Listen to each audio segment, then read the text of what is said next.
Hello and welcome back to Allie Bakes, where I am baking my way through the Le Cordon Bleu Pastry School textbook.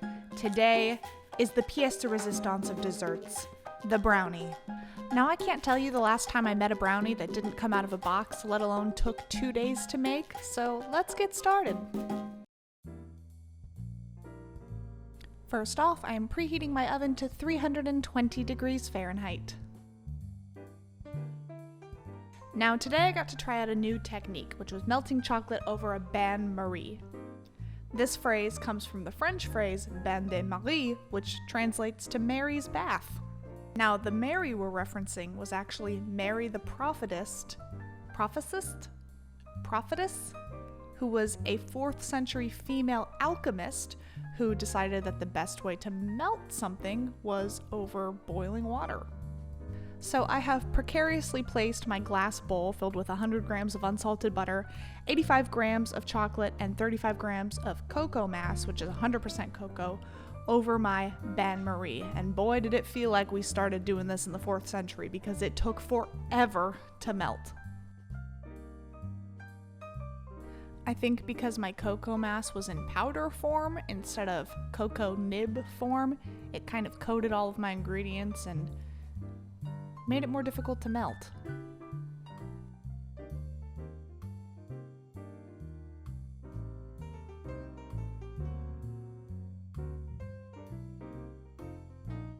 But finally we got it down to this delicious chocolate saucy meltiness.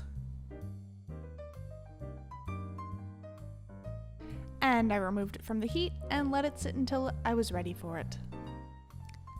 Next up, I had to scrape the seeds from a vanilla pod into my mixing bowl. I had never used an actual vanilla pod before, so I felt very fancy cutting it in half and then scraping all those teeny tiny little seeds out of the pod and into my bowl.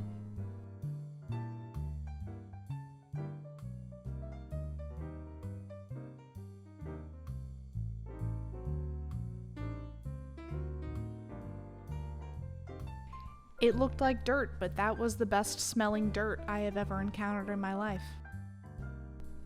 Next into the bowl went 100 grams of plain sugar and 2 eggs.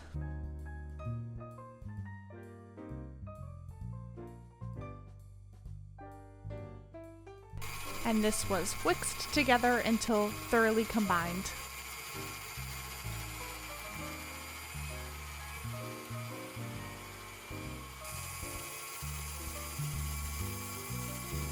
Next came in 35 grams of plain flour combined with a pinch of salt and half a teaspoon of baking powder. Lately, I've been trying to be super conscious about not over mixing my flour because I have a lingering fear of super thick, overdeveloped cakes and pastries. So we are mixing that flour as little as possible until the mixture becomes homogeneous. And then I added our delicious bain-marie chocolate sauce from earlier into our mixture.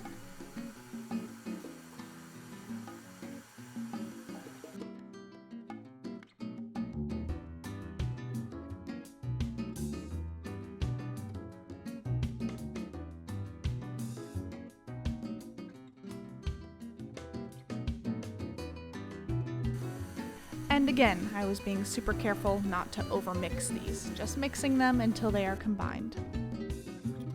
To that, we added 45 grams of dark chocolate chips and 35 grams of chopped walnuts.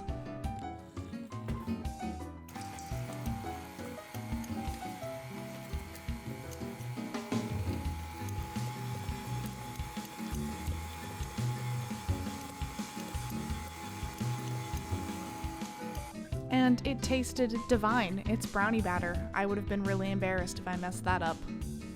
Next, I had to oil my pastry frame, and I was really surprised that apparently once you get to this level of pastry, you just stop using pans that have bottoms in them. So I lined a sheet with parchment paper and set that pastry frame right on top, into which I poured my brownie batter.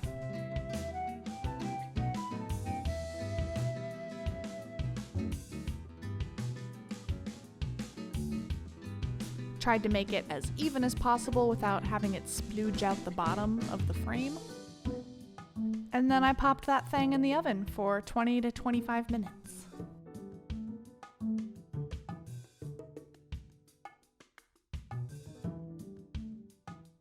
After that, it was ganache time. I was super excited to get another crack at making ganache, which starts with heating 250 milliliters of cream over the stove, and then adding 25 grams of glucose once it was almost boiling.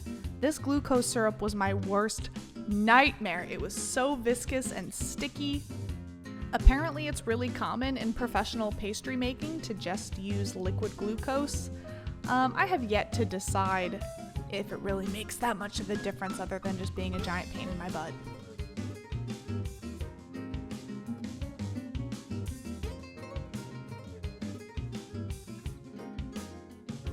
Now our hot glucose and cream mixture got poured over 60 grams of 55% cocoa and 145 grams of 70% cocoa and stirred until combined, after which I added 35 grams of unsalted butter, which was cut into cubes, and stirred until it formed our silky smooth delicious ganache sauce.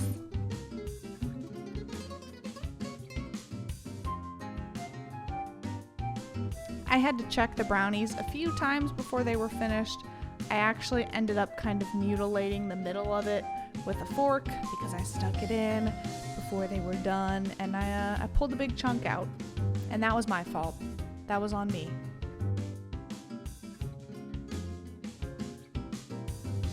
But in between babysitting my brownies, I put some cling wrap on my ganache, which I was then instructed to leave out at room temperature for 12 hours.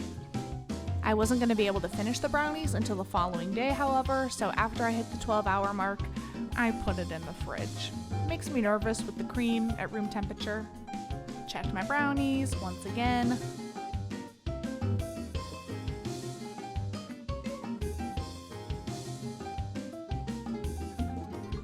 And after the third time checking, the fork came out clean and my apartment smelled like heaven, so they were done.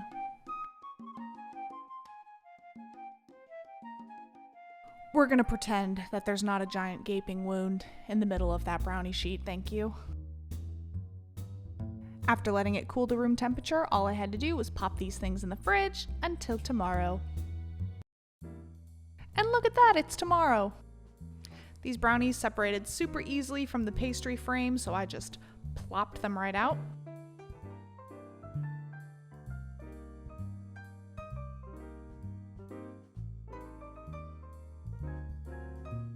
And I was pleasantly greeted with a perfect square.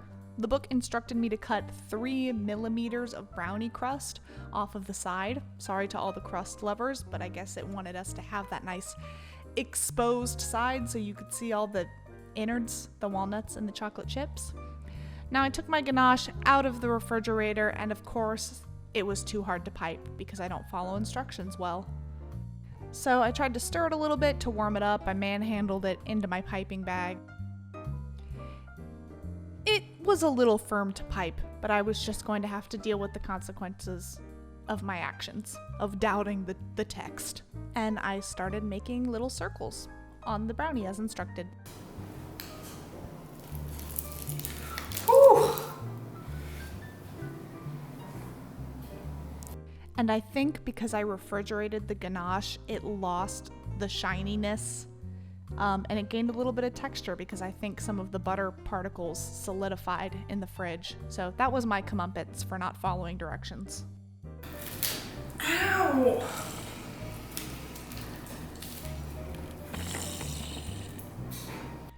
Not to mention the hand cramping. It felt like pushing frozen toothpaste through a tube.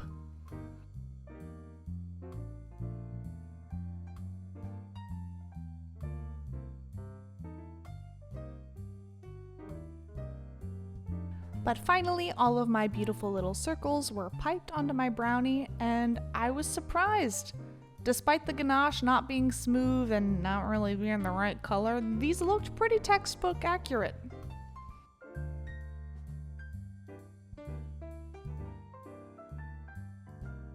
And after smelling these things for 2 days, I was ready for the ultimate test.